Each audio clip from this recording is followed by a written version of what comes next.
Le mot évangile signifie littéralement bonne nouvelle et apparaît 93 fois dans la Bible, exclusivement dans le Nouveau Testament. En grec, il s'agit du mot euangelion, d'où proviennent les mots français évangéliste et évangélique. L'évangile désigne au sens large l'ensemble des Écritures. Plus précisément, l'évangile est la bonne nouvelle concernant le Christ et la voie du salut.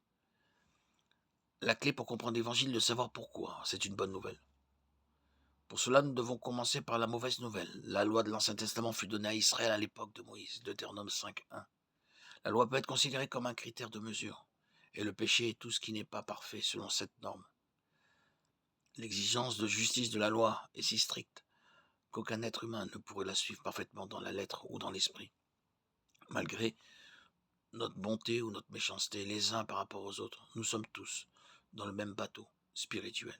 Nous avons péché, la punition pour le péché est la mort, c'est-à-dire la séparation d'avec Dieu, la source de la vie. Romains 3.23.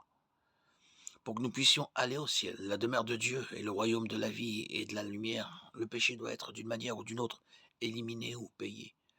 La loi a établi le fait que la purification du péché ne peut se faire que par le sacrifice sanglant d'une vie innocente. Hébreux 9.22. L'évangile implique la mort de Jésus sur la croix comme sacrifice pour le péché afin d'accomplir l'exigence de justice de la loi. Romains 8.3.4. Hébreux 10.5.10. Sous la loi, des sacrifices d'animaux étaient offerts année après année pour rappeler le péché comme symbole du sacrifice à venir du Christ. Hébreux 10.3.4. Lorsque le Christ s'est offert au calvaire, ce symbole est devenu une réalité pour tous ceux qui croiraient. Hébreux 10.11.18. L'œuvre d'expiation est maintenant terminée, et c'est une bonne nouvelle. L'évangile implique également la résurrection de Jésus le troisième jour. Il a été livré à la mort pour nos péchés, et il est ressuscité à la vie pour notre justification. Romains 4.25. Le fait que Jésus ait vécu et vaincu le péché et la mort, la peine du péché, est en effet une bonne nouvelle.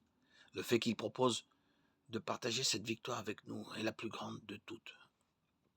Sont clairement énoncés dans 1 Corinthiens 15.3.6. Christ est mort pour nos péchés selon les Écritures. Il a été enseveli. Il est ressuscité le troisième jour selon les Écritures. Il est apparu à Céphas, puis aux 12. Après cela, il est apparu à plus de 500 frères à la fois, dont la plupart sont encore vivants. Remarquez, premièrement, que Paul a reçu l'Évangile et l'a ensuite transmis.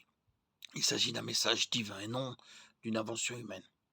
Deuxièmement, l'Évangile est de première importance. Partout où les apôtres sont allés, ils ont prêché la crucifixion et la résurrection du Christ.